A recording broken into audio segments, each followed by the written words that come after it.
If it were a sound, it would be...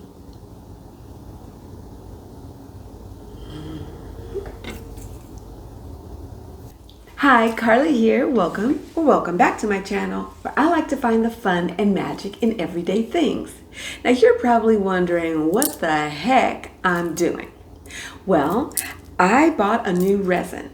So what I'm doing is something I call a sensory ingredient profile. And this really helps me make incense blends. So why don't you come hang out with me while I profile a couple of ingredients, and then we're going to use our profiles to make a fun new incense blend. It's just for play. So come on, let's go have some fun.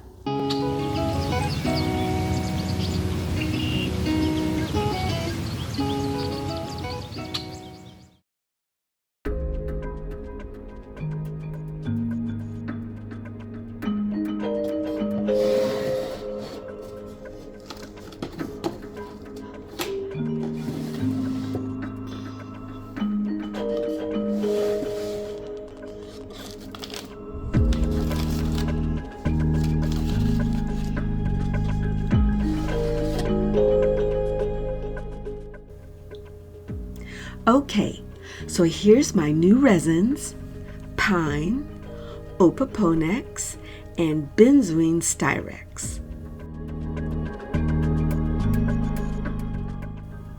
I created a form to help me keep track of my sensory ingredient profiles, or SIPs for short. Now, who doesn't love a good acronym? As you can see, I fill in what is the ingredient. The form in this case, it's a resin, and I'm going to be burning it over bamboo charcoal. The first question is straight up: what does it smell like? Next, when smelling it, if it were a color, what would it be? If it were a shape, what would it be? If it were a sound, what would it sound like? And don't forget about taste. And finally, how does it make you feel when you smell it? Now, of course, this is all purely subjective. The point is, if you connect all of your senses to the smell, not only will you refresh your memory of that smell later, but when it comes to blending incense, you can make it to better suit your specific tastes. There's a section on the form where you can write its correspondences, and we'll talk about that a bit later. And finally, there's a place to write any other observations or other notes that you feel might be important. So let's work with the pine resin first. I put a bit on some lit charcoal. Whoa, let's push that back a bit. Okay, so now I'm going to start my sip.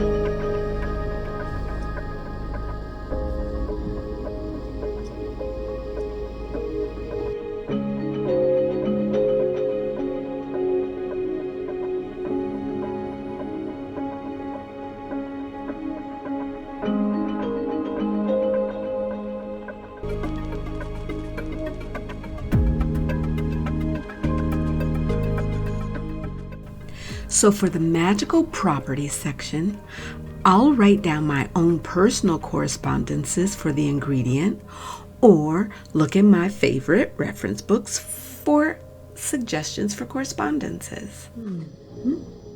Oh, have you ever made incense with herbs and they just smelled horrible?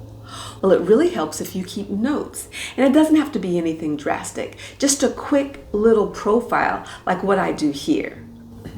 I do deep dives with resins because they're so complex. I just do quick profiles, just quick sips with herbs. because I use them so much interchangeably. All right, let's play a little and see what we can come up with. Today, I'm gonna make pellet incense. So for my base, I've chosen sandalwood. I love its soft, powdery smell. And for this play, I'm using the pine resin. Remember that I thought it also smelled soft and powdery, so I'm hoping it will go well with the sandalwood. Now for my flowers and leaves. I've chosen meadowsweet because it has an earthy, sweet smell when burned. Yarrow for its pleasant, sweet, woody scent. And finally, borage for its very sweet, straw-like scent.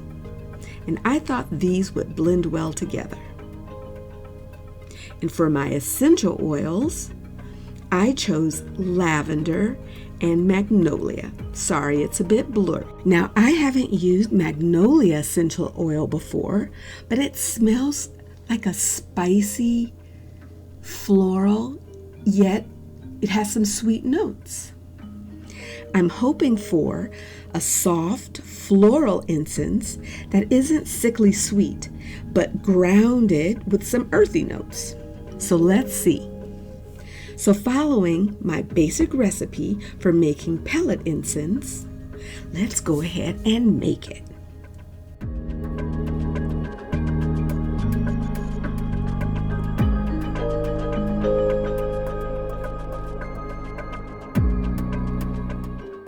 All of the ingredients need to be powdered to make this pellet incense, so I'm using my trusty grinder.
So first, I thought I'd cover these pellets with pretty borage petals.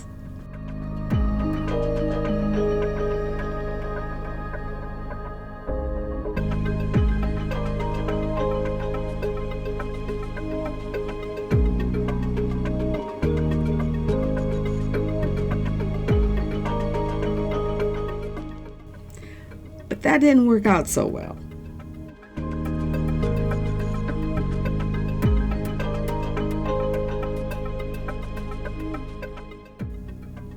So, although they smelled great, I went back in, kneaded them all together again, but this time I decided to try to coat them in mica powder.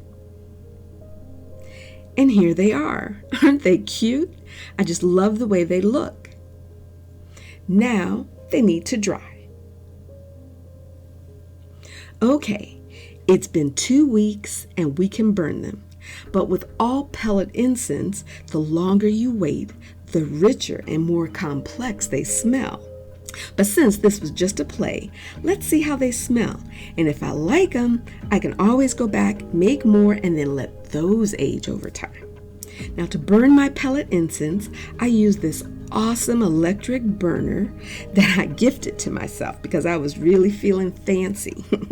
But of course, you can just burn these pellets over charcoal. Not a problem. Now, this model is really cool though, because you can use it for many things. It has a timer and shuts off automatically. If you're interested in an electric burner, I'll leave the link for this one in the description box. So this is where to put the pellet. I'm lazy, and to make cleanup easier, I wrap it in aluminum foil first.